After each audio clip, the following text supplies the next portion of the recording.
Hola, buenas tardes. Hola, buenas tardes, ¿se me escucha?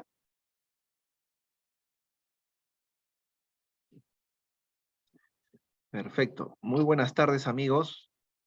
Nuevamente aquí nos encontramos a través de esta videoconferencia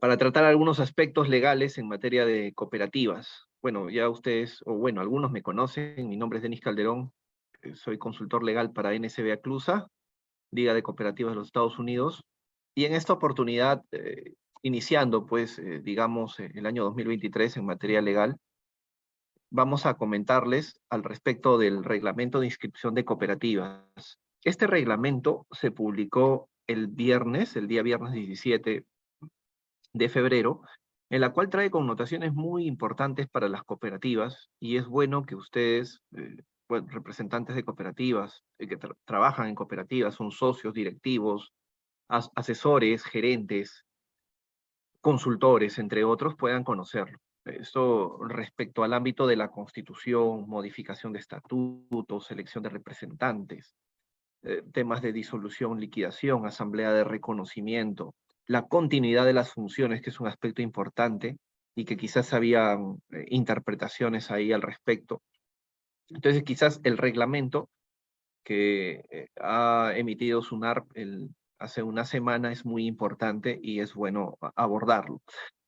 Este reglamento, digamos, también unifica algunos criterios, y lo dice el propio reglamento en sus considerandos, sobre algunos aspectos que han pasado a nivel nacional, respecto a la calificación, inscripción de cooperativas, en cuanto a la constitución, en cuanto a modificación de estatutos y en otros, ¿no? Entonces es importante este reglamento porque, nuevamente lo digo, unifica diversos criterios que han adoptado en base a las calificaciones registrales y en base a sentencias del Tribunal Registral. Pues bien, entonces vamos a empezar con este reglamento de inscripción de cooperativas. Les tengo que comentar que el objeto del reglamento de inscripción de cooperativas que emite SUNAR es básicamente para regular, ¿no?, todo el procedimiento de inscripción de los actos que se inscriben ante el registro, ya sea en tema de constitución de cooperativas, modificación de estatutos o inscripción de representantes, ¿no?, apoderados, gerentes, y también para el tema de disolución y liquidación. ¿Quiénes están dentro de este ámbito? Las cooperativas, las centrales de cooperativas, las federaciones y la Confederación Nacional de Cooperativas. Entonces, estas organizaciones están dentro de este ámbito de regulación de la ley. Antes que se emita este reglamento, teníamos, ¿qué norma aplicábamos? Bueno, aplicabas, por un lado, la Ley General de Cooperativas, aplicabas ahora la ley 31335, que es la ley que promueve a los productores agrarios, bueno, recientemente, en el año 2021, aplicabas la ley 31029, que también salió por pandemia, y tenías ese marco, ¿no? Y en ámbito registral, para temas de inscripción de las cooperativas, aplicabas el reglamento de inscripción de personas jurídicas, que este reglamento regula a otro tipo de personas jurídicas que no tengan que ver con las sociedades, ¿no? Las sociedades mercantiles. Estaban las asociaciones, fundaciones, los comités, las cooperativas. Son organizaciones de derecho privado, ¿no? No las organizaciones de derecho público, que son colegios profesionales, entre otros, que ellos no necesitan acceder al registro para realizar sus actividades. Entonces, ese es el ámbito, ¿no? Antes tenías tu Ley General de Cooperativas, que nunca fue reglamentada y que establecía consideraciones importantes, pero que tenía muchos vacíos, y que los registradores tenían que calificar en base a la ley y en base a su reglamento de inscripción de personas jurídicas. Ya en estos últimos años, la ley 31029 y la ley 31335, pues quizás dio mérito a que hayan también interpretaciones diferentes. Y yo les voy a explicar con algunos casos y con algunas esquelas de observación que han sucedido en la práctica durante estos años, cómo han venido calificando algunos registradores. Ámbito de Selva Central, Alto Guayaga, parte del Brain, la parte del norte del Perú, en San Ignacio, y la parte del sur en Cusco, Puno, entre otros. Bien, entonces, ese es el ámbito, ¿no? ¿Qué es lo que quiere hacer este reglamento? Regular el procedimiento de inscripción, solamente para cooperativas. Entonces, recordemos, ¿qué dio origen a este reglamento? Lo que dio origen a este reglamento fue la ley 31029, que en una disposición señaló que la SUNAR tendría o tiene que elaborar el reglamento de inscripción de cooperativas para regular todos estos procedimientos. Un aspecto importante que les voy a decir antes que me olvide. No sé si en algunos casos, bueno, en zona de Sierra, Ancash, en Cusco, en algunas regiones, han habido observaciones por cuanto la Ley General de Cooperativas, en una de sus disposiciones, señalaba que cuando se trate de inscripción de cooperativas, el estatuto previamente debería ser remitido al gobierno regional, ¿no? Entonces, el gobierno regional tendría que opinar, pero esa norma quizás fue derogada cuando se disuelve el INCOP. Sin embargo, a la fecha, a partir de su disolución en adelante, cuando se inscribieron más cooperativas, hasta la fecha, digamos, habían observaciones en base a eso. ¿Qué quiere decir? Que el SUNAR observaba y solicitaba que previamente el estatuto debería ser remitido al gobierno regional. Y el gobierno regional decía, ¿qué hago con esto? ¿Qué puedo hacer?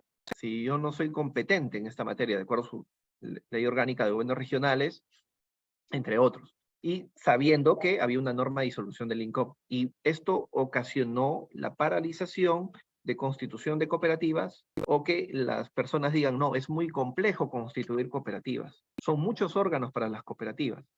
Me demora mucho constituir una cooperativa. Lo califica con el Código Civil el registrador, debiendo calificarlo con la Ley General de Cooperativas. Entonces, quizás había todo una suerte de que demore tu proceso. Entonces, esto también ha sido regulado en este reglamento, indicando que cualquier interpretación que tenga que ver con gobiernos regionales u otros, no es inscribible o no es materia de observación, mejor dicho. Entonces ya quedó zanjado este punto. Entonces, las personas que quieren formar cooperativas en adelante van a darse cuenta que ahora ya no es una materia de observación la opinión del gobierno regional en materia de cooperativas. Entonces, por un lado, ¿cuáles son este reglamento tiene 13 títulos. Es muy extenso, pero vamos a tocar los principales. Si, digamos, el día de hoy no acabamos, porque tengo una hora, vamos a programar una siguiente sesión. Entonces, esto va a ser para un poco connotar estos aspectos. Yo les voy a hablar sobre los aspectos más relevantes, tema de inscripción, la constitución y elección de los primeros directivos, hasta, digamos, abordar un poco de la asamblea de reconocimiento. Pero bien, en el procedimiento de constitución de la cooperativa, sigue siendo el mismo procedimiento, pero ha cambiado algo adicional. Entonces, ¿qué tienes que establecer cuando vayas a constituir una cooperativa? Los otorgantes, muy importante, el nombre, el DNI de las personas que van a fundar la cooperativa. Si es una persona jurídica, el número de partida, la oficina registral y el nombre de su representante. Acá es algo interesante, establecer la denominación de la cooperativa. Ahora te dice que solamente señales la provincia y el departamento, el domicilio. Antes el reglamento de inscripción de personas jurídicas te decía distrito, provincia y departamento. Ahora ya no. Para las cooperativas, cuando quieres constituir cooperativas, ¿cuál va a ser el domicilio de la cooperativa? Señalas la provincia y el departamento. Ya no el distrito, de acuerdo a este reglamento. Es algo nuevo, digamos. Esto es también importante y era materia de observación frecuente. Tú quieres constituir una cooperativa y tenías que legalizar el libro de actas. Y para legalizar el libro de actas tendrías que ir al notario o al juez de paz. Y muchas veces el notario no quería legalizar el libro porque te pedía previamente el acta. Entonces tú señalas ahí, ¿cómo voy a elaborar el acta? O ¿cómo voy a establecer el acta con fecha anterior? Sí, primero debes de estar legalizado el libro. Entonces, ahí venían las observaciones frecuentes y tenías que subsanarlo con una constancia de adhesión. Esta constancia de adhesión señalaba que, por ejemplo, tú legalizabas el libro con fecha, el día de hoy es 23 de febrero, pero tu acta la hacías con fecha 22 de febrero, Entonces, y lo pegabas en el libro, ibas a legalizar el libro, y el notario obviamente te va a certificar con fecha de hoy o mañana. Entonces tienes un día a 2 días que han pasado de la celebración del acta. ¿Y cómo subsanabas esto? Tenías que adjuntar una constancia de adhesión, ¿ya? Una simple constancia donde el presidente decía que se inserta el acta conforme al libro legalizado con fecha tal. Pero ahora esto ya no es necesario. No es una materia de observación que el acta esté certificada con fecha posterior a la celebración de la asamblea. Entonces por ahí ya estamos bien. ¿Es algo novedoso? Sí. ¿Es algo bueno? Sí, porque mejora los criterios, digamos, de calificación. Ahora que no es un acto no calificable, o sea, no tiene que cuestionar esto el registrador. Lo que sí me queda un poco digamos, de dudas, digamos, es que ahora ya te piden tres aspectos para constituir una cooperativa. El parte de la escritura pública, el documento privado con firmas certificadas, que decía la ley también, lo inserta el reglamento, y también la copia certificada del acta de Asamblea General. Entonces tenemos 3 documentos que pueden servir para constituir la cooperativa. Ya tenemos pues, si no quieres ir a la notaría porque te cuesta mucho, ¿cuánto cuesta constituir una cooperativa? 600, 800 soles, vas con tu copia certificada, vas con el acta y certificas la copia simplemente, y obviamente tienes que designar a la persona que va a representarlos para la firma del documento que va a ser presentado a la SUNARP. Entonces, te ahorra costos un documento privado o una copia certificada frente a una escritura pública, ¿no? Otro punto importante y básicamente indispensable, el tema del capital social. ¿Qué pasaba? Observaciones frecuentes con el tema del capital social. Yo he visto observaciones, digamos, que hacían ver que el capital debe ser suscrito totalmente, pagado y el número de las aportaciones, ¿no? Entonces, si el valor nominal, lo hacían ver como un valor nominal, como una sociedad anónima, que digamos, en la sociedad anónima yo aporto 1000 soles al capital social, el otro socio aporta 1000 soles y debería estar representado en acciones. ¿Y cuál es el valor nominal de esa acción? Entonces, cuando yo constituía una cooperativa, tenías que hacerlo de la misma forma, cuando la cooperativa no es una persona jurídica de capitales, ¿no? Es una persona jurídica de personas. Entonces ya este reglamento ha quedado bien en su redacción sobre el capital social, ¿no? Entonces el capital social, el monto mínimo que corresponde pagar, no requiere acreditarse como pago de capital, ¿no? O sea, no tienes que adjuntar un voucher de depósito. ¿Cuántos tenían problemas cuando iban al banco? Te pedían la minuta, pero ojo, la minuta solamente es un documento para una cooperativa que va a la notaría, pero el contenido de todo el desarrollo es el acta y el estatuto. Sin embargo, una sociedad anónima, en la minuta está todo el estatuto. Son cosas diferentes, son organizaciones diferentes. Entonces, no había confusión en los bancos. Entonces, ahora con este reglamento ha quedado digamos, ha quedado aliviado el tema del capital social al momento de constituir una cooperativa. Este reglamento, digamos, también señala algunos aspectos para las cooperativas de ahorro y crédito, ¿no? Que no están autorizadas a captar depósitos del público, ¿no? Y te señala que para la constitución se requiere la resolución de la Superintendencia Adjunta de Cooperativas o el cargo de recepción de la declaración jurada, ¿no? Del representante. Esto, digamos, y es muy importante para las COPAC, los que tienen COPAC, que si tienen ya la resolución aprobada tienen el estatuto ya aprobado por la Superintendencia Adjunta de Cooperativas, al presentarlo a la SUNAR ya no es observable. El registrador no va a calificar ese aspecto, no va a observar, porque ya lo aprobó el órgano competente, que es la Superintendencia Adjunta de Cooperativas. ¿Qué connotaciones más trae este reglamento? Yo puedo comentarles sobre el tema básico. Ahorita, ¿en qué fecha estamos? Febrero y marzo. ¿Qué viene a continuación? Las elecciones, ¿no? Las elecciones y la renovación de tercios, que tanto, digamos, dolor de cabeza les causa a las cooperativas, ¿no? Ahora es algo fundamental, ¿en qué sentido?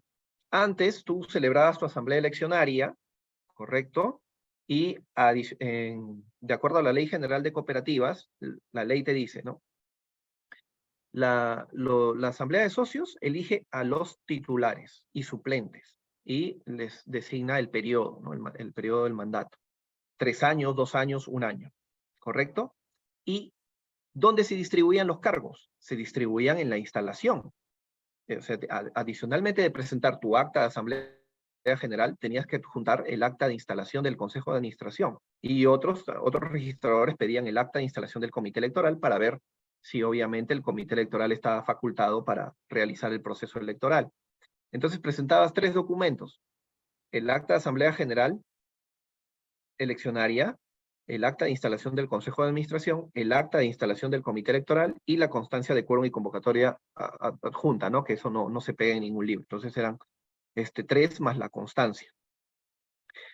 Entonces, ahora ya no. Ahora el reglamento te señala lo siguiente: puedes presentar el acta de asamblea general eleccionaria y dentro de esa acta se pueden distribuir los cargos. Es decir, yo puedo distribuir, elijo al Consejo de Administración, Comité Electoral, y ahí mismo, en ese acto, ¿puedo distribuir los cargos? La respuesta es sí. Entonces ya no tienes que presentar tu acta de instalación del Consejo de Administración o tu acta de instalación del Comité Electoral. El reglamento es claro, te dice o sea, puedes presentar o uno u otro, ¿correcto? Entonces esto te permite el reglamento ahora. ¿Eso alivia en costos a la cooperativa? Sí, pues te evitas de estar certificando, sacar una copia certificada del acta de instalación del Consejo de Administración o el acta de instalación del Comité Electoral. Lo que sí es importante, lo de este reglamento, es que ahora los órganos inscribibles, los obligatorios, son el Consejo de Administración, que siempre ha sido, que es el órgano de representación frente a terceros, lo que decía el reglamento de inscripciones de el reglamento de inscripción de personas jurídicas, solo se inscriben los órganos que tienen representación frente a terceros. Pero si vas a elaborar un proceso electoral, también tienes que mencionar a los órganos del comité electoral. Entonces, esta norma recalcó lo mismo y también te indica que sí, obligatoriamente, es un acto inscribible el comité electoral. Entonces el registrador ahora va a aperturar en los asientos de inscripción el Consejo de Administración y abajo el comité electoral. ¿Esto le da mérito al comité electoral? Sí, porque antes veíamos al comité electoral como solamente un órgano que sesionaba para el tema de elecciones, pero ahora no, quizás puede sesionar las veces que ellos quieran de acuerdo al estatuto y tener la importancia que siempre ha debido tener, ¿no? Porque no solamente un comité electoral está para el proceso eleccionario, para un tema de remoción, de vacancias, entre otros, tiene que actuar, ¿no? Para elegir realizar todo este proceso. Lo que sí no es un acto inscribible, y ténganlo en cuenta, es hasta los aspectos que aborde el comité electoral. Por ejemplo, aprobar un reglamento, aprobar una tacha, decir quién no va a ser candidato, entre otros. Eso no es un acto inscribible y no es un acto interno para la cooperativa, ¿no? Y para los socios en este caso. Otro aspecto importante y que ayuda, digamos, económicamente a las cooperativas es cuando se trate de modificación de estatutos. Estamos hablando ya de constitución, hemos hablado de elección y ahora vamos a hablar sobre modificación. En respecto a la modificación de estatutos, lo puedes hacer, digamos, la regla general, ¿cuál es? Cuando tú constituyes una cooperativa, lo haces por parte notarial de escritura pública o copia certificada o documento privado. Y cuando querías modificar estatutos antes del reglamento, lo tienes que hacer bajo escritura pública. Que si presentabas un documento con firmas certificadas, era materia de observación en SUNARP. Ahora, la norma ha previsto, o este reglamento ha previsto, que también lo puede hacer con copia certificada. Doctor, ¿eso quiere decir que si yo hago mi acta de asamblea general y modifico ahí los artículos del estatuto, quizás para adecuarlo a la ley 31.335, firmen ahí todos los que tengan que firmar, presidente, secretario, y de acuerdo al estatuto, 2 socios designados, o 3 o 4, lo que fuere, y con eso lo llevo al notario y certifica las firmas de los participantes o a la persona que le designaron para ello, y eso lo presento a SUNARP? La respuesta es sí. Ya no necesitas elaborar escritura pública. Entonces, te ayuda también económicamente, digamos, porque una escritura pública de modificación de estatutos también cuesta, ¿no? Depende el notario, depende de la zona, ¿no? 800, 600, 900, 1000, 1200. Entonces, te facilita económicamente este proceso. Y adicionalmente, ya para que gastes menos también, señala, ¿no?, que la constancia de quórum también puede, no necesariamente tiene que estar certificado por notario o juez de paz, sino también puede estar fedateado por la oficina de SUNAR, la oficina registral. Entonces tú vas a un fedatario de SUNAR, vas tú con tu nombre, apellidos, la persona que está calificada para ello, presenta su DNI y el fedatario de la SUNAR te va a fedatear el documento nuevamente y con eso va a ser insumo para que lo presentes a registro. Entonces, más economía, ya pues. Entonces, eso es lo importante para que ustedes puedan conocer. Para modificación de estatutos. Entonces, es copia de la constancia de quórum, es fedateada por la oficina registral. Muy bien, en tema del nombramiento del gerente, también teníamos aquí un problema. Hablamos de nombramiento, designación de gerente, ¿no? Al gerente no se le elige. Sin embargo, cuando en el acta de constitución tú elegías al gerente, un registrador de una zona lo inscribía, otro registrador de otra zona lo observaba. ¿Y por qué lo observaba? Porque te decía que solo el consejo de administración es el que designa al gerente. Bueno, la ley te dice elige, ¿no? Solamente el consejo, entonces, en una asamblea general de constitución, ¿cómo vas a designar al gerente? Entonces, eso era materia de observación, pero le decían, no, es que es el acto fundacional donde todos se reúnen para... El registrador se cerraba y decía, no, el consejo de administración tiene que designar al gerente. Por tanto, hacías un desistimiento de rogatoria parcial. ¿Qué quiere decir desistimiento de rogatoria? O sea, el proceso de solicitud de inscribir se llama rogatoria, ¿no? Principio de rogación. Tú estás rogando a la SUNAR, es un decir, es una solicitud, está solicitando a la SUNAR que inscriba un título en mérito a los actos que han habido. Entonces eso se llama principio de rogación. Entonces, al momento de tú presentarle todo el título con los directivos y el gerente, el registrador te observaba eso. Entonces, ¿tú qué hacías? Te desistías bajo un formulario parcialmente de la rogatoria, o sea, de que ya no califique al gerente. Y con eso se inscribía el título. Pero obviamente también te demoraba. Otras personas que no sabían, volvían, el notario le decía, no, ¿qué hacemos? Tú soluciona, lo llama a tu abogado. Pero bueno, es solamente llenar un formulario y te desistías. Pero ahora ya no. Esto también ha quedado resuelto porque el reglamento indica que el primer gerente, en el acto de constitución, la designación del primer gerente tiene que inscribirse en el acto de fundación. Ya los actos posteriores, cuando cambies a un gerente, ya lo tienes que hacer esto en mérito a la constancia de sesión del Consejo de Administración, ¿no? Entonces, eso hay que tener en cuenta. Ahora, la duración del gerente es a plazo indeterminado. Se presume que es indeterminado, salvo que el estatuto o las personas que lo designen le encarguen por un tiempo determinado. Y el registrador va a tener que asentar eso en el asiento. Pues supongamos, tú elegiste al gerente, pero le dijiste, su gerente, solamente, mi estatuto no dice nada. Solamente vas a estar por 3 años. Entonces, figura y el registrador va a sentar el plazo de 3 años ahí en el asiento respectivo. Bueno, esto es en relación al tema del gerente, ¿no? Hay que tener en cuenta este punto, porque algunas cooperativas decían lo siguiente, ¿no? Miren, una vez en Jaén me tocó en San Ignacio, una cooperativa, no voy a decir nombre, me dijo, doctor, nosotros hemos contratado al gerente por 1 año, vamos a ver cómo nos va. Pero en su inscripción registral ha salido la inscripción. Tenemos que nuevamente, cuando lo ratifiquemos, tenemos que nuevamente inscribir ese acto de ratificación. Les digo, no, porque tu estatuto dice a plazo indeterminado. Una cosa es el tema registral y el tema contractual laboral. Entonces tú dejas sin efecto el contrato laboral, obviamente vas a tener que en una acta de sesión del Consejo de Administración dejar sin efecto el nombramiento del gerente, ¿no? No hay que confundir esos dos ámbitos, ¿no? Entonces, siempre la regla general, y como lo dice el reglamento, el plazo de la duración del gerente es indeterminado. Hay que tener en cuenta, ¿no? Bueno, Hablamos también, el reglamento es, yo digo, he leído el reglamento y es muy, muy bueno, digamos, tiene sus falencias, obviamente, las voy a decir al final, porque no todo es color de rosa, pero también tiene, la mayoría, digamos, del 100%, el 90% es muy bueno, digamos el 95%. Regula el tema de los órganos unipersonales, ¿no? ¿Qué pasa con aquellas cooperativas que no tienen un número de socios determinado, ¿no? Porque sabemos que en la práctica para constituir una cooperativa necesitamos 11 personas, bueno, y 25 para una cooperativa agraria.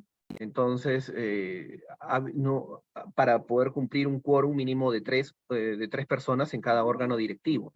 Pero podríamos tener órganos unipersonales, sí, el estatuto lo debe prever. Entonces, deja la puerta abierta este reglamento para que el estatuto prevea el número mínimo de socios y cuántos van a conformar los órganos unipersonales. Pero solamente menciona al Consejo de Administración y al Consejo de Vigilancia. Bueno, teniendo en cuenta, digamos, el carácter, ¿no?, de representación. Bueno, ahí el Consejo de Administración, pero el Consejo de Vigilancia lo ha señalado así. Pero bueno, ahí está el tema, ¿no? Para mencionarles y cerrar con este tema de los órganos, el Consejo, el Comité de Educación y el Consejo de Vigilancia no son órganos inscribibles, solamente para el acto de fundación, el acto de constitución. Más adelante, los puedes señalar en tu asamblea, obviamente, eleccionaria, se eligieron a tales señores directivos del Consejo de Vigilancia y el Comité de Educación, pero el registrador simplemente no lo va a revisar, solamente va a revisar la conformación y la renovación de tercios del Consejo de Administración y del Comité Electoral. ¿Sí? ¿Aló? No necesitas realizar cirugías. Bien. Bueno, amigos, en este tema hay un punto importante, ¿no?, sobre el nombramiento de apoderados también. Gerentes, apoderados, bueno, más que todo apoderados, ¿no? Cuando ustedes quieren otorgar poderes a terceras personas, tanto en la cooperativa. La norma también señala el reglamento que el nombramiento de apoderados se da en la Asamblea General, pero también da pie a que lo pueda hacer el Consejo de Administración. ¿Por qué el Consejo de Administración? Porque el Consejo de Administración es el órgano que representa a la cooperativa, ¿no? Lo representa ante terceros a la cooperativa y, por tanto, mediante actas de sesiones del Consejo de Administración, se pueden designar apoderados, otorgándole las facultades correspondientes a estos apoderados. Entonces, esto también es nuevo. Digamos, es nuevo, sí, porque permite a los miembros del Consejo de Administración otorgar los poderes necesarios a otras personas, que digamos, en la vida económica de la cooperativa es importante o relevante. Otro punto importante, amigos, que tienen que saber es sobre la convocatoria. Aquí me voy a quedar un poquito para que ustedes sepan lo nuevo que ha traído este reglamento. Todos sabemos, y queda claro, que quien convoca es el Consejo de Administración, ¿correcto? Convoca el Consejo de Administración. Hay observaciones frecuentes, y yo les voy a comentar ahorita en la práctica 1, que el Consejo de Administración es el órgano que debe convocar. Está en la ley, está en el estatuto, y bueno, ahora está en el reglamento, ¿correcto? Sin embargo, cuando tú presentabas tu constancia de convocatoria, tu constancia de quórum y convocatoria, reproducías la esquela de convocatoria y decías, el Consejo de Administración convoca a fecha tal la reunión, puntos de agenda, y firman presidente, secretario, ¿no? Porque son los órganos o son las dos personas que firman correspondencias de acuerdo a lo que dice el estatuto. Algunos registradores lo inscribían. Lo inscriben porque es lo lógico. Sin embargo, otros registradores decían, no, si tú dices que convoque el Consejo de Administración, deben firmar todos, presidente, vicepresidente, secretario, si hay vocales, vocales, si hay suplente, suplente. Bueno, suplente no era tan importante, pero bueno, se interpreta, es un representante del Consejo de Administración. Pero en realidad tenía que estar, si habían tres directivos, los tres directivos, si habían 5, los 5 directivos dentro de la esquela. Entonces, ahora ya no. Ahora te dice la SUNAR, en base a estos criterios que se han reunido pues, los funcionarios públicos del tribunal y algunos registradores, han señalado que solamente debe estar la convocatoria hecha por, obviamente, el Consejo de Administración, pero quien firma o el esquela, el presidente o el vicepresidente, ¿no? Es más, si está el vicepresidente, tampoco no es cuestionable que diga por qué no está el presidente en su momento para convocar, ¿no? O está enfermo o está ausente, susténtame, ¿no? Sus gastos médicos, su receta, entre otros, que no pueda participar. Eso tampoco es cuestionable por SUNARP ahora, ¿no? Entonces, tanto presidente como vicepresidente están facultados para convocar a una asamblea general, sea ordinaria, extraordinaria, sea eleccionaria o cualquier otro punto. Asimismo, en este punto, y esto es novedoso, por eso que ahora los que, digamos, los que actúan en asesoría a las cooperativas, tienen que ver lo siguiente, ¿no? Si es una asamblea eleccionaria, obviamente va a convocar el Consejo de Administración, pero ¿qué pasa, no? En algunas asambleas ordinarias, y se ha visto en la práctica, cuando hay asamblea ordinaria, sea febrero o marzo, tocan varios puntos de agenda: aprobación del balance, aprobación del presupuesto, aprobación del plan estratégico, plan financiero, etcétera, etcétera. Y al último está la renovación de tercios, ¿no? Que es válido, no hay ningún problema. Son varios puntos de agenda. Lo que señala SUNARP es, si en la asamblea general se van a tocar varios puntos de agenda, ¿correcto? Varios puntos de agenda, quien tiene que presidir la asamblea es el presidente del Consejo de Administración, obviamente. Y en el momento dado de la asamblea eleccionaria, de la parte eleccionaria, va a ceder el pase al comité electoral. ¿Ya? Y van a tener que firmar los miembros del comité electoral, quien presidió la asamblea, el secretario, y si dice el estatuto, 2 socios más, 2 delegados más, 3 más, etcétera, etcétera. O a veces dice el presidente del Consejo de Vigilancia, firman los que tengan que firmar. Pero si solamente como punto de agenda está asamblea general eleccionaria para el periodo tal, renovar tercios, entonces quien debe presidir la asamblea es el presidente del comité electoral o el vicepresidente, de ser el caso. Ojo, hay que tener en cuenta eso. Regularmente, esto es nuevo, ¿no? Esto es nuevo. Cuando se hacía una asamblea eleccionaria solamente, propia, una asamblea eleccionaria, quien presidía era el presidente del Consejo de Administración, daba el saludo, todo, y corría atrás, daba pase o cedía el pase al comité electoral, ¿no? Para que realice el proceso eleccionario. Asimismo, también no es observable que antes, o he hablado también con otras cooperativas, doctor, primero nos pedían que el notario y el registrador, que elijamos primero el comité electoral en una sesión y luego en otra asamblea se elijan a los demás directivos. Ya no es observable. Ahora ya no. En la misma acta de asamblea eleccionaria, si obviamente tienes que renovar tercios, ha vencido uno del comité electoral, o de repente dos, de acuerdo al número de directivos que tengan. En la misma asamblea se puede realizar esa elección. Yo lo hacía así, se les cuento, yo lo hacía así. En la misma asamblea se elegía el presidente del Consejo de Administración, presidía, y primero elegíamos a los miembros del comité electoral, o los que faltaban, luego completo el quórum, dábamos el pase para elegir a los demás directivos, ¿no? Y conducía el comité electoral. Eso lo he hecho en la zona de Tingo María, en Juanjuy, en Jaén.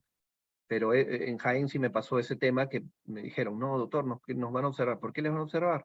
No, porque primero tenemos que elegir al comité electoral y luego celebrar la asamblea. No es necesario, le digo. Si bien es cierto, no hay una formalidad, porque no había hasta hoy, no te puede observar el registrador. ¿Bajo qué, no? Cuando alguien observa, un registrador observa, tiene que establecer la base legal, y no hay una base legal para ello. Entonces, ahora sí la hay, ¿no? Entonces, tú puedes elegir en el mismo acto al comité electoral y luego a los demás consejos. Esto es para que tengan en cuenta, amigos, lo nuevo que hay. Esto es nuevo, ¿no? No el tema de que el comité electoral conduzca el proceso desde el comienzo, ¿no? Antes se di el pase. ¿Cuándo convoca el Consejo de Vigilancia? Acá va. Mira, no había, sí había el proceso, digamos, en la ley, no estaba tan regulado específicamente, pero habían resoluciones del Tribunal Registral, una vez que hacían caso a lo que decía el registrador, o revocaban lo que decía el registrador y procedían con la inscripción cuando convocaba el Consejo de Vigilancia. Ahora permite que el Consejo de Vigilancia, o da la forma cómo se tiene que realizar el proceso de convocatoria a través del Consejo de Vigilancia, ¿no? Entonces, debe haber una constancia firmada por el presidente o el vicepresidente en la cual haya requerido al Consejo de Administración en el plazo debido para que convoque a una asamblea general. Entonces, debe haber esa constancia. Ese es uno, ¿no? El número 2 es la constancia de convocatoria. Ya, la constancia de convocatoria de asamblea general, está señalada por el presidente o el vicepresidente del Consejo de Vigilancia.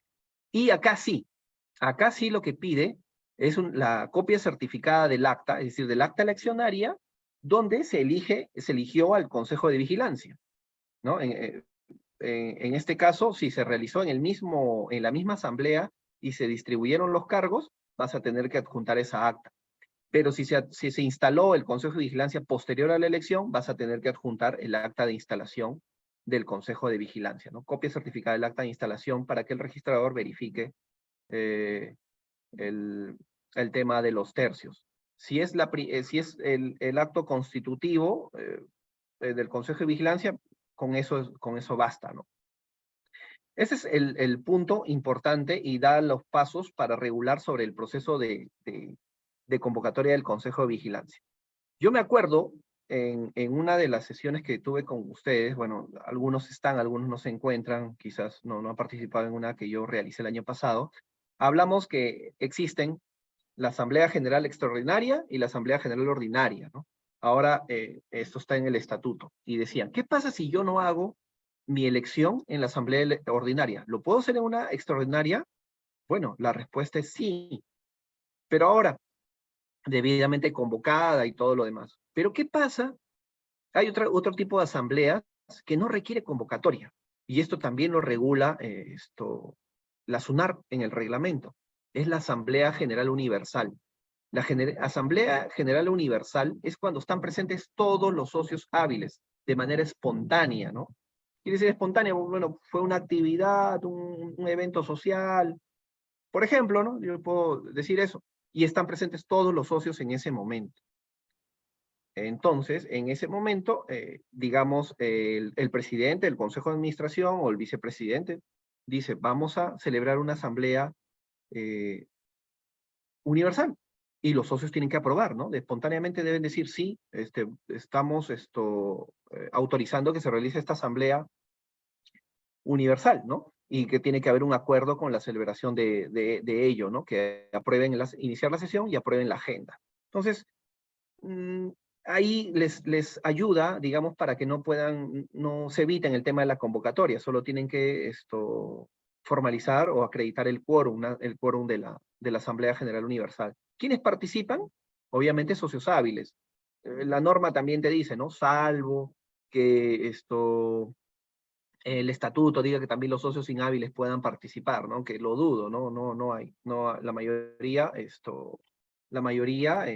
digamos, solamente participan los socios hábiles, ¿no? Bien, amigos, vamos a tocar un punto importante antes de dar pase a algo que voy a hacer en unos momentos.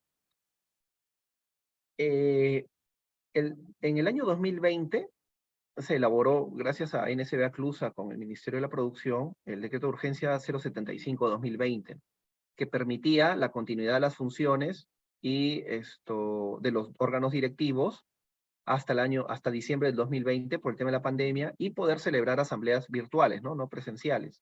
Esto lo impulsó mi persona y lo trabajó con el ministerio.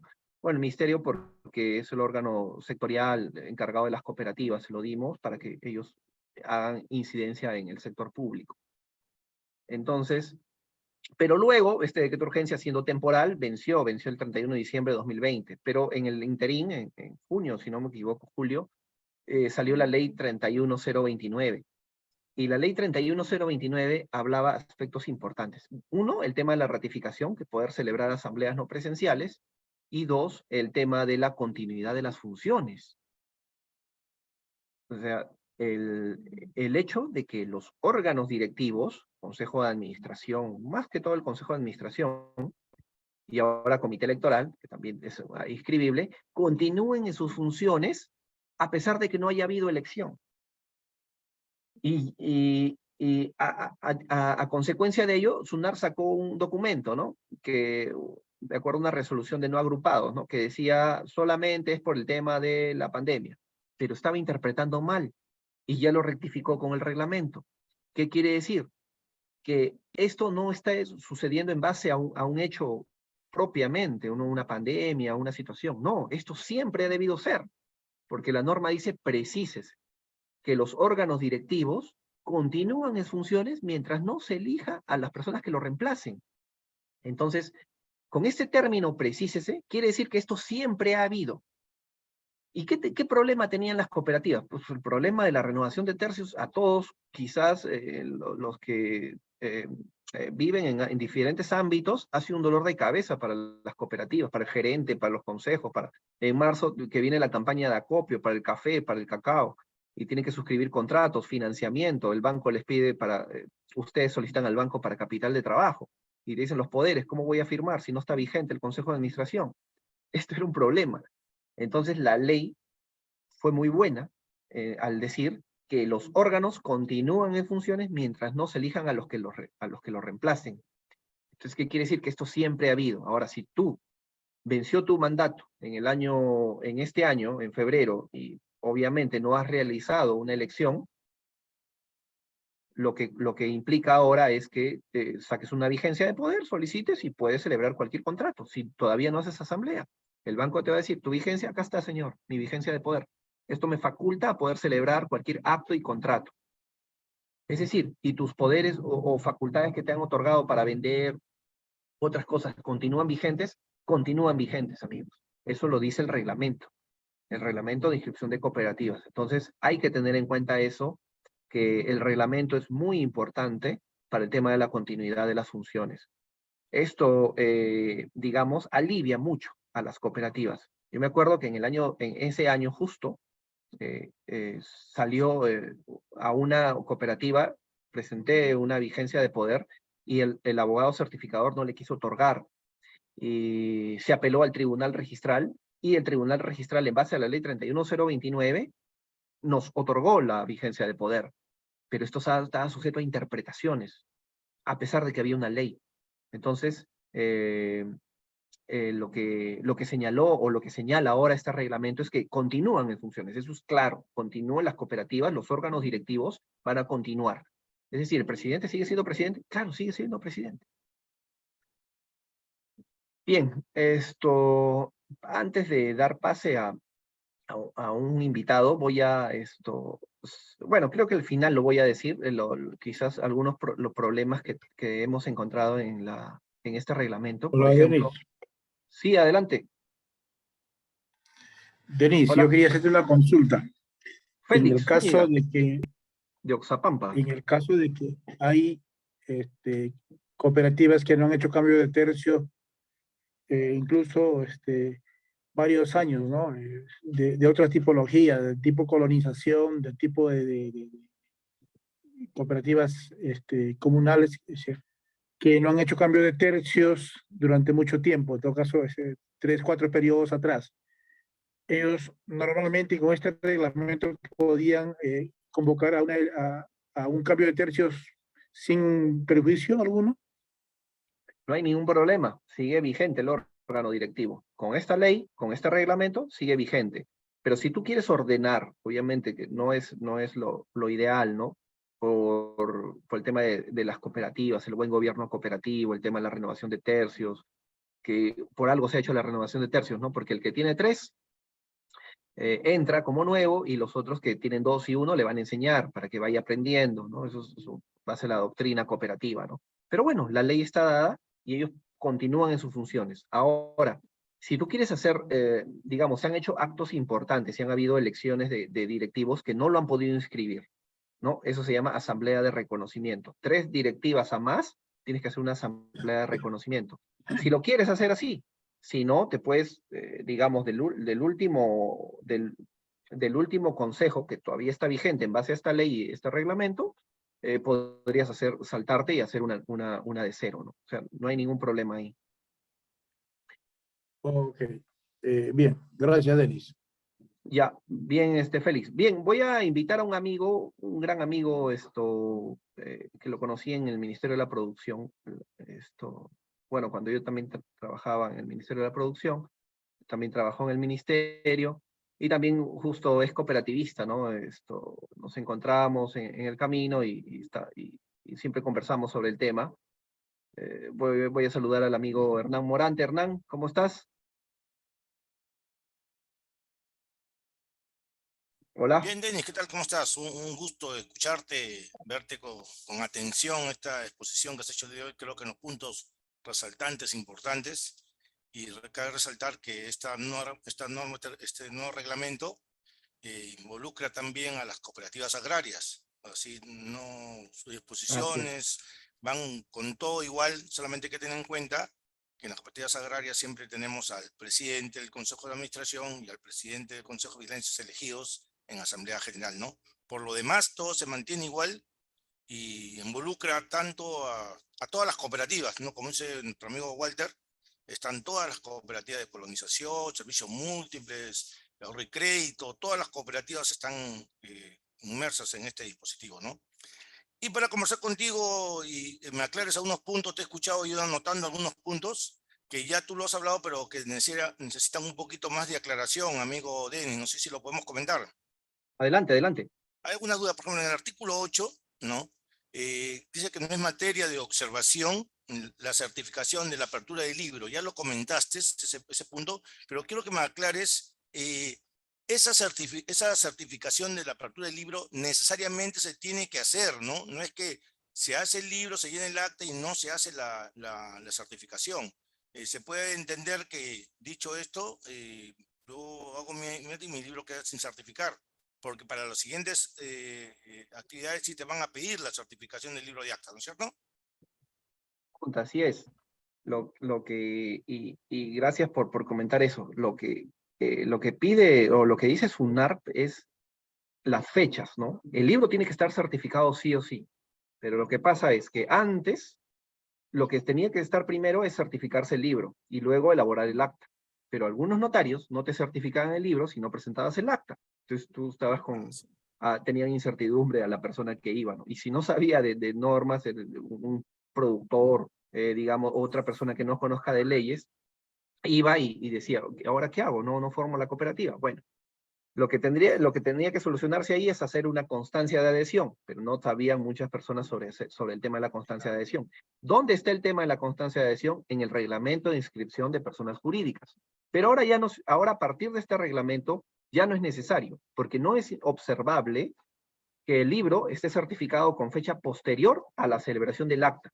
Si el acta la hacemos con fecha 22 de febrero, perdón, el día de hoy, 23 de febrero, el acta, y mañana vamos con esa acta y la pegamos en un libro vacío, y vamos al notario que lo certifique, el notario lo va a certificar con fecha 24.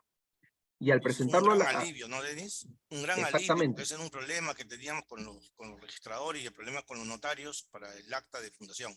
Otro punto exactamente. importante era lo que establece en el artículo 9, Denis, sobre las personas jurídicas. Dice, no, las personas jurídicas que participan en una asamblea de fundación ya no es necesario que se presente una acreditación de sus representantes, ¿no? Antes tú tendrías que tener la representación escrita de los representantes de esta personalidad jurídica y ahora nos dan libertad de que sus representantes pueden ingresar solamente como parte de esta asamblea de fundación con la designación al delegado, a la persona que va a participar como parte de la persona jurídica en la asamblea de fundación. ¿Es correcto, no es cierto?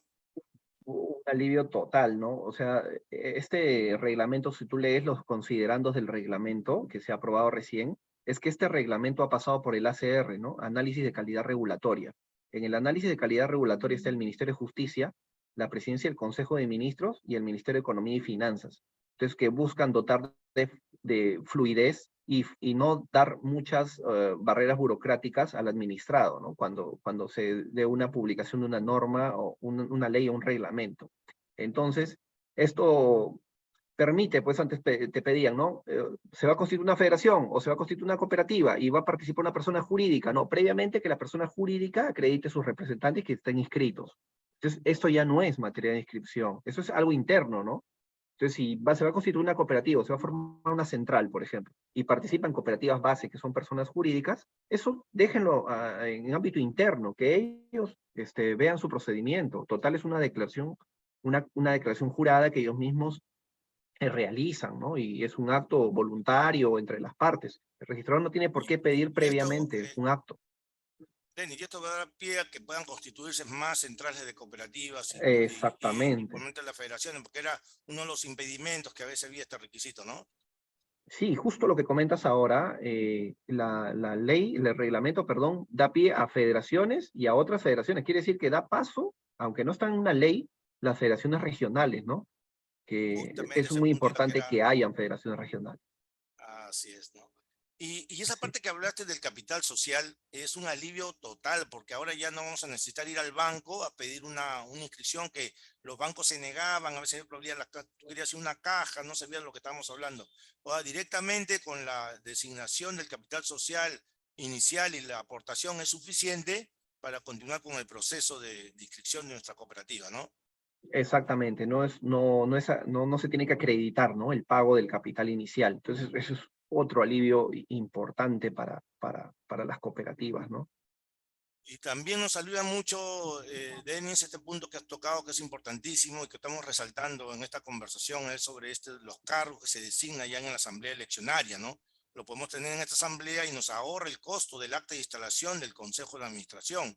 Pero que esto no significa que no se va a hacer, ¿ah? Porque de repente quedan instalados en el acta y no vas a instalarlo nuevamente en tu acta del Consejo de Administración o Comité Electoral o los otros comités, solamente pues, para minorar algunos costos de certificación del acta, pero necesariamente sí lo tenemos que registrar el acto de instalación, porque los estatutos de la mayoría de las cooperativas dicen se van a instalar a los 3 o los 5 días de su elección. Eso sí se tiene que hacer de todas maneras, solamente que ya no es una obligación presentarlos a la hora de la constitución de la cooperativa o a la hora después del proceso de elección. ¿Es cierto, mi amigo Denis, no es cierto? Sí, Hernán, mira, lo que dices es importante. Uno, y ya lo dije, ¿no? ¿Qué alivia a las cooperativas? Le da las pautas a seguir, los procedimientos a seguir, y le alivia economía. Ya no vas a tener que, pues, que esa instalación esté certificada, ¿no? Simplemente en el acta de Asamblea General lo señalas, y bueno, lo formalizas en tu acta de instalación, pero no lo presentas. Presentas la Asamblea General, donde ahí ya se han distribuido los cargos. Es más, esto te alivia también económicamente porque puedes presentar copia fedateada por SUNAR, ya el fedatario no te cobra, ¿no? Es un punto muy importante. Y también, Denis, hay que tener en cuenta esa parte del gerente, ¿no? El gerente ya que se va a nombrar dentro de la asamblea de fundación como parte de su primer cargo de gerente. Y también había el problema cuando teníamos que designar, como no teníamos plata como cooperativa para un gerente rentado, nombrábamos a un miembro del consejo de administración. Y puede ser que sea el mismo presidente o el vicepresidente, o a veces lo poníamos a un socio. Entonces, este punto también ya es acto inscribible directamente en esta misma acta, nos alivia ese proceso de inscripción en el caso de que designemos a un socio o a un miembro del consejo como gerente, ¿no? Creo que es un punto importante que esta ley está, este reglamento está dando como parte de viabilidad el proceso de constitución de cooperativas, ¿no?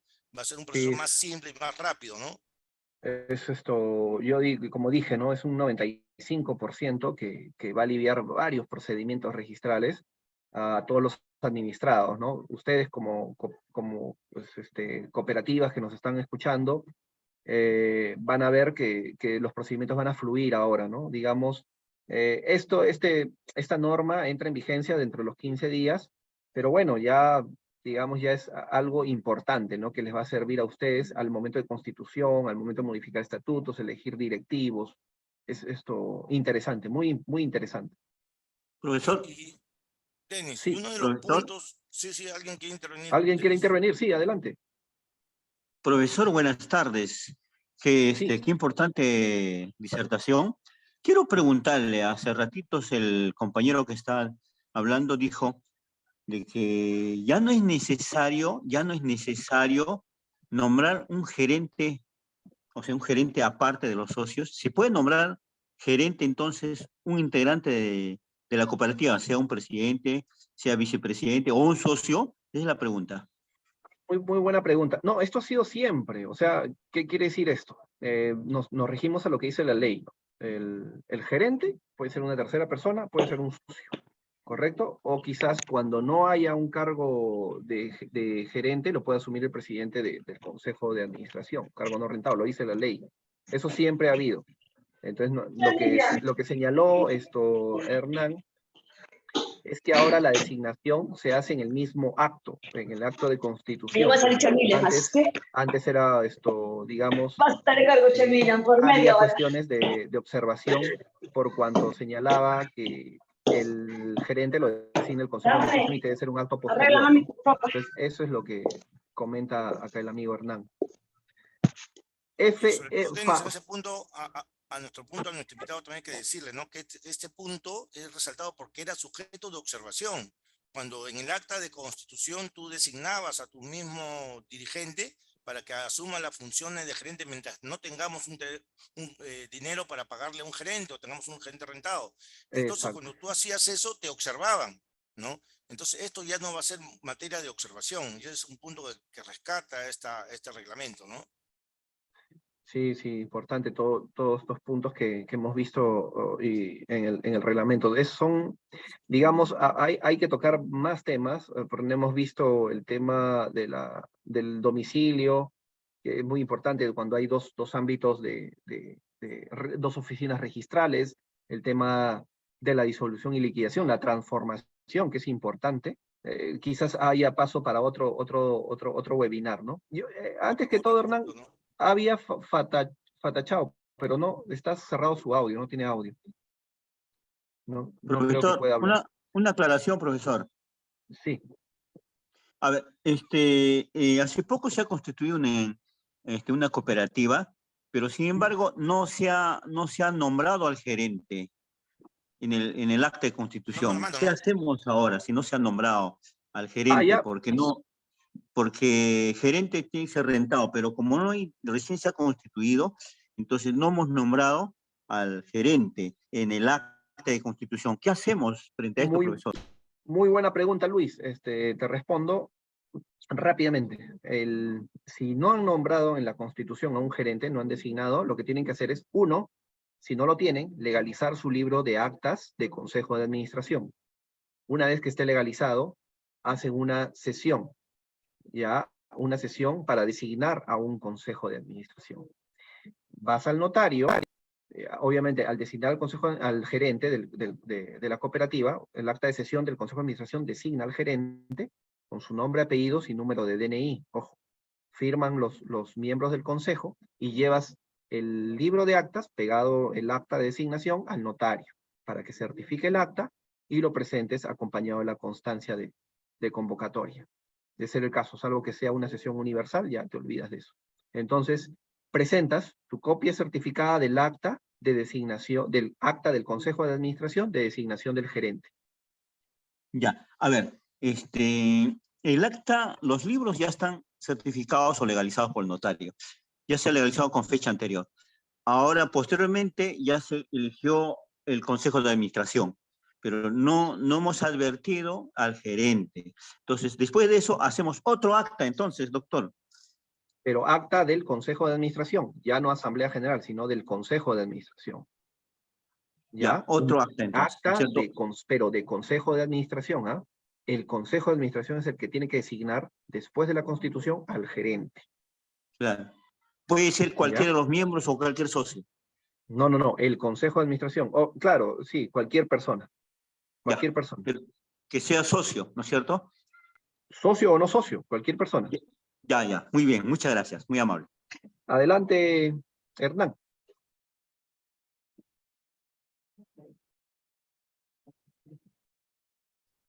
Hola.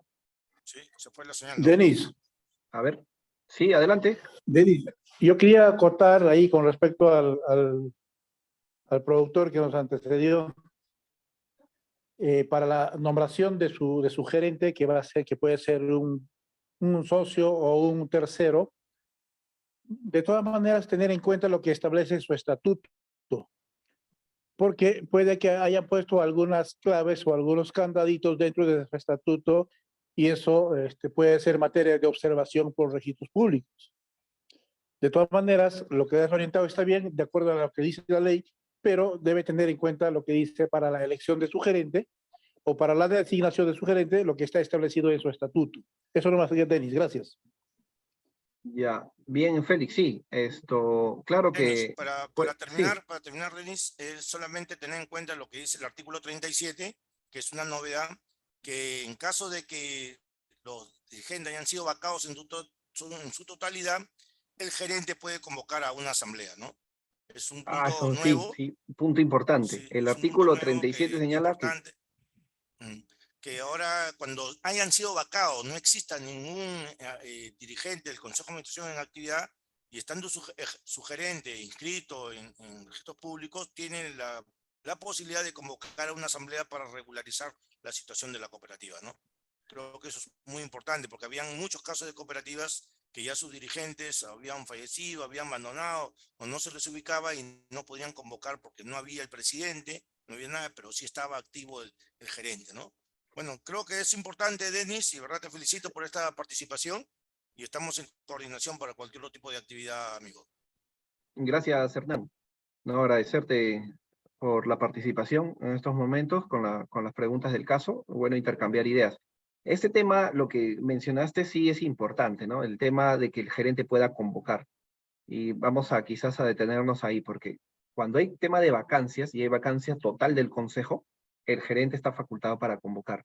Pero si quedan algunos, o sea, dos, perdón, son 5 y salen 3, vacan a 3 y quedan 2, ellos también están legitimados para convocar. Entonces son las personas que si queda un mínimo de directivos, ellos pueden convocar a la asamblea para recomponer, o en caso de que no haya ninguno, el gerente, ¿no? Quizás para complementar la idea que mencionaste. Bueno, amigos, lo que sí les voy a comentar es lo siguiente, ¿no? ¿Cuáles son quizás los aspectos que se ha olvidado quizás comentar el reglamento? Si el reglamento señala en su primer artículo 1 y 2, dice, ¿no? En base a las cooperativas, centrales cooperativas, federaciones y confederaciones, ¿no? Bien, hasta ahí está bien. Reguladas bajo el amparo de la ley, del Decreto Supremo 074-90, Ley General de Cooperativas, el tema de la ley, de la ley que regula las cooperativas de ahorro y crédito, el tema de la ley 31029, pero se olvidó señalar lo siguiente, en la ley 31335, ¿no? Que es para las cooperativas agrarias. Entonces, no hay un procedimiento, digamos, que también fue observado, ¿no? El proceso de cuando se elige al presidente del Consejo de Administración. ¿Quién elige al presidente del Consejo de Administración? Lo elige la Asamblea, ¿no? Sin embargo, el reglamento nos habla sobre la distribución de cargos, obviamente en base a la regla general, pero quizás debió señalar ahí un punto sobre el tema de la ley 31335, ¿no? Tanto para el presidente del Consejo de Administración y presidente del Consejo de Vigilancia. A ellos la Asamblea lo elige por 3. ¿Qué va a pasar? Pues si no hay reglamento o que regule eso, o puede hacer que el Minagri lo realice, ¿no? Lo reglamente, no hay problema. La asamblea sigue eligiendo, se aplica la ley prevalece más sobre el reglamento de inscripción de cooperativas. Entonces vamos a seguir eligiendo un presidente por 3 años, es decir, la asamblea, y no se distribuyen los cargos ahí, solamente para cooperativas agrarias. Cooperativas de ahorro y crédito, comunales, de transporte, siguen por la misma norma, así que no hay ningún problema. Solamente, quizás ese fue su falencia o digamos, su olvido, ¿no? Pero bueno, quizás porque este reglamento se preparó antes bueno, obviamente ha ido avanzando y modificándose, pero la ley 31335 es reciente, no del año 2021. Quizás por eso, de repente, no lo sé. Pero bueno, no se ha regulado ese procedimiento. Otro punto importante es que ahora tenemos que adecuar quizás nuestros formatos, ¿no? Que tenemos en el ámbito de las elecciones. Ahora hay que elaborar cuando solamente hay una asamblea general eleccionaria, ¿no? Quien preside, quien dirige es el comité electoral desde el inicio. y ya no el Consejo de Administración. Esto no es óbice para que el estatuto señale, ¿no?, quiénes firman el acta. Si el estatuto dice que firman el acta presidente, secretario, Consejo de Administración o de la Asamblea, y los dos socios designados tienen que firmar el acta de esas personas. Entonces, vemos pues algunas connotaciones importantes, interesantes para el reglamento. Creo yo que nos ha faltado el tiempo, ya hemos pasado 1 hora. Quizás vamos a continuar en otra sesión, porque nos falta tocar el tema del reconocimiento, nos falta tocar el tema del domicilio, ¿no?, el cambio de la sede, el tema de las sucursales, el tema de la fusión, la transformación y la disolución de cooperativas, ¿no? Entonces, falta tocar esos temas, quizás nos ha faltado tiempo, pero bueno, vamos a programar con NSB Clusa, digamos, otra fecha para tocar estos temas puntuales sobre el reglamento de inscripción de cooperativas. Doctor Dennis, Sí. Doctor Dennis, hay una consulta en el chat, no sé si la Ah, puedes sí. leer, acá te digo, ¿no? Dice, A ver. en caso de la apertura de una cuenta en el banco pide, a ver, vamos a leerla bien, ya dice Moisés, ¿no? Dice, en el caso de apertura de cuenta del banco pide testimonio de constitución de una cooperativa, ¿ya? ¿Qué constituye la firma legalizada ante el juez de paz? ¿Un documento que reemplace el testimonio? Ah, ya. No creo, ¿no? No, claro, lo que está comentando Moisés es que, bueno, ya. Ahora para constituir, y esto tiene que ver con lo siguiente, ¿no? Para constituir una cooperativa es por escritura pública, documento privado y con copia certificada del acta, cualquiera de esos tres. Y bueno, si el banco no lo quiere hacer porque está acostumbrado a que le den un testimonio, ahora ya no es obligatorio llevarle al notario el voucher del depósito del dinero, ya no es necesario. Tú solamente señalas cuánto aportan los socios y cuánto va a ser el capital inicial de la cooperativa. Y es más, el incremento de capital, aumento, la variabilidad del capital no es inscribible en registros públicos. Entonces, por tanto, ya te olvidas de ese paso. Ya una vez constituida la cooperativa, vas al banco y aperturas una cuenta. Ya con RUC, con partida registral, vas al banco y aperturas la cuenta. Entonces, al momento de la constitución no te hagas problemas. Ya el reglamento te dice que no es necesario para ninguna de las tres formas: escritura pública, documento privado o por copia certificada. Entonces, ya no es necesario depositar el dinero en una entidad financiera, ¿no? Denis, ahí tenemos otra pregunta de Diana Terrones. Dice, ¿no? Si el reglamento precisa la continuidad de las funciones de los directivos, ¿pueden los directivos inscritos no vigentes designar a un nuevo gerente? Pues claro que sí, tienen los poderes, las facultades, eso te dice el reglamento. Lo que se interpreta el reglamento es eso, que tienen todas las facultades inscritas y todas las facultades que se le han dado anterior a que venza, ¿no? Y igual pueden realizar, convocar y celebrar cualquier actividad. Es como el directorio de una sociedad anónima. El directorio de una sociedad anónima, así no se hayan renovado, tiene las facultades vigentes. Y lo mismo pasa con una cooperativa. Tienen facultades vigentes y pueden designar un gerente o celebrar cualquier acto, ¿no? Pero Inclusive hay un realizar punto, compra-venta. amigo Denis, un punto que no hemos olvidado de resaltar, es que antes muchas cooperativas no consideraban la elección de los dirigentes como parte de sus actos funcionales, ¿no? Ahora esta norma sí lo manifiesta. Antes tú tenías que pensar que cuando te inscribías en registros públicos, recién comenzabas a hacer acto funcional. Ahora el acto funcional está al día siguiente de tu elección en tu cooperativa, ¿no? Entonces, antes tú tenías que hacer un proceso largo de inscripción y a veces demoraba meses y no había cuándo partía realmente el acto funcional del dirigente. Ahora sí lo precisa, Denis, ¿no? Así es al momento de la elección, ¿no? Entonces inicia ahí funciones al momento de la elección, o salvo que el estatuto diga otra cosa diferente, ¿no? Pero la mayoría de cooperativas señala que es al momento de la elección. Y esto también es importante, ¿no? El tema de las funciones, de los órganos. Les recomiendo, amigos, cuando vayan a constituir una cooperativa, no se dejen llevar por algunos modelos simples, ¿no? Otorguen las facultades amplias, tanto para el presidente si quiere firmar conjuntamente con el gerente. Yo he elaborado en varias cooperativas y la práctica me ha enseñado que las facultades tienen que ser amplias, ¿no? Para que no estés haciendo actas de asamblea general, para otorgar facultades. Por ejemplo, Agrobanco te pide ciertas facultades, y ya las he considerado en algunos estatutos. Otro banco también te pide otras facultades, sacar el token, sacar permisos para contratar con el Estado, te piden facultades especiales. Entonces, es indispensable que en el estatuto de la cooperativa señalen todas las facultades amplias. Obviamente, con los candados respectivos, ¿no? Si le vas a dar al gerente, obviamente que firme conjuntamente con el presidente. Facultades A, B, C, o de los literales A, B, C, ¿no? De tal artículo. Y otras que firme solamente el gerente, cuando son simples, ¿no? Tema de patrimonio, el tema de dinero, conjuntamente. Salvo que haya tanta confianza que solamente le den al gerente. Eso ya depende de cada organización, de la persona que conforma la organización. Entonces, esto les puedo recomendar, amigos, al momento de elaborar un estatuto, ¿no?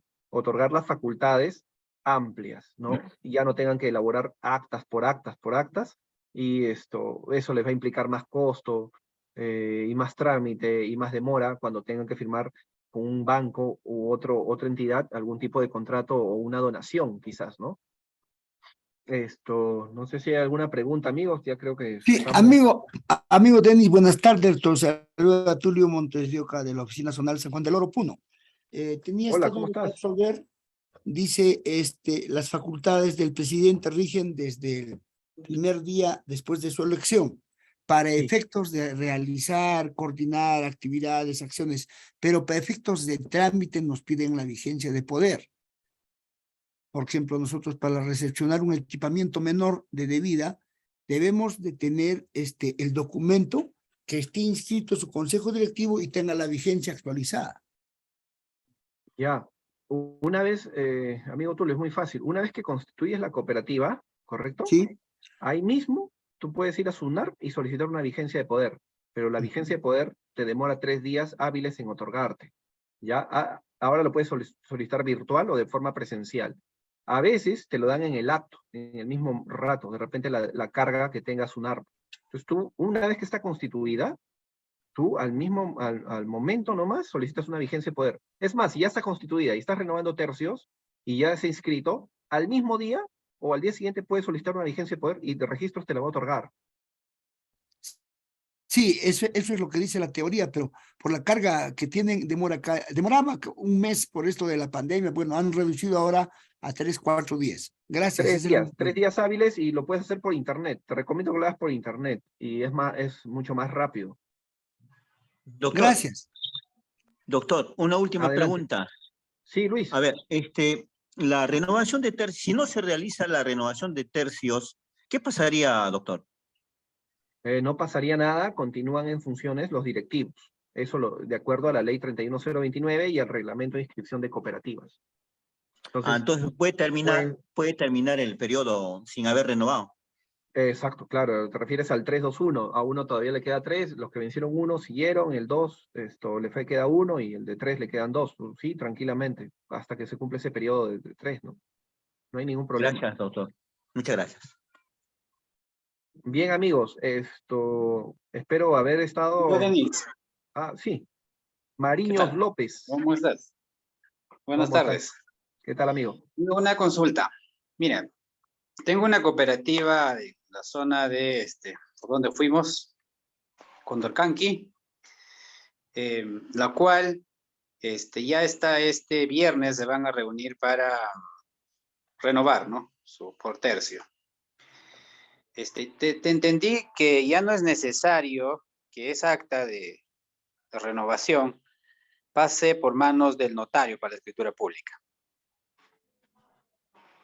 ¿O es que sí No. tiene que pasar sí o sí, el notario tiene que hacer la escritura pública para que ingrese a registros públicos? No, Mariños, el tema de renovación de tercios no se hace escritura pública, es por acta y lo certifica. El notario lo que hace es certificar el acta Eso es exacto. o el juez de paz. Lo hace el notario o el juez de paz, ¿correcto? Entonces eso hay que tener en cuenta. No hay escritura pública no hay nada que te prohíba, pero vas a generar más gasto, pero lo idóneo y lo que te señala la norma es copia certificada del acta, debidamente acompañado de la constancia de quórum y de convocatoria, ¿no? Salvo que haya sido una asamblea universal, que solamente acompañarías constancia de quórum. Porque lo primero que se hacía era de que se elegía el comité electoral, se renovaba. Entonces, y este comité electoral ya llamaba para cambiar a los miembros del Consejo de Administración, ¿no? Claro. Pero En me el mismo parece que acto lo ahora- elegían. Ujú. Sí, sí, claro. En el mismo acto lo puedes elegir sin ningún problema. Ya No está hay el ningún reglamento. problema, ¿no? Y ese libro que lo certifique el notario o el juez y va a registros públicos. Para registros públicos, exacto. En copia certificada, se certifica el acta en la hoja donde está el acta de asamblea, más la primera hoja de la legalización del libro, y saca las copias, lo certifica, y eso ahora el notario lo debe presentar electrónicamente bajo el SIT SUNAR, Sistema de Intermediación Digital de SUNAR, lo presenta y listo. De acuerdo. Más amigo. la constancia de quórum y de convocatoria. Bien, Ah, amigos, ¿y en eso de constancia de quórum y convocatoria, amigo, ha cambiado o sigue igual? ahora lo bueno es que lo que te dicen en la convocatoria es que convoca el consejo, obviamente, y puede firmar solamente el presidente o el vicepresidente. Ya no tienes que poner todos los nombres del consejo. Y también lo bueno es que puede fedatearlo en la SUNAR, ¿no? No es necesario el notario o juez de paz para que te ahorres costos, ¿no? Exacto. Bien, amigos, yo les agradezco el día de hoy su participación a todos ustedes. Ha sido muy interesante. Me ha faltado mostrarles las esquelas de observación de Ya de para la la práctica, próxima, digamos. Denis. Ya la próxima será. Y aplicar el tema, va a quedar pendiente porque tenemos que ver el tema de la fusión, la transformación, la disolución de las cooperativas, la asamblea de reconocimiento. Entonces, amigos, les agradezco nuevamente su atención. Esta es la primera sesión del año 2023 en materia legal para NSBA Clusa. Entonces, habrá otras más adelante. Nuevamente, gracias a ustedes, porque sin ustedes no estaríamos aquí, cooperativas. Cualquier consulta, ahí está el teléfono, el correo, las cuales me pueden hacer llegar, ¿no? Siempre a la vanguardia en las cooperativas, amigos. Doctor, muchas gracias. Suerte. Muchas gracias a ustedes. Si prenden sus cámaras para despedirnos.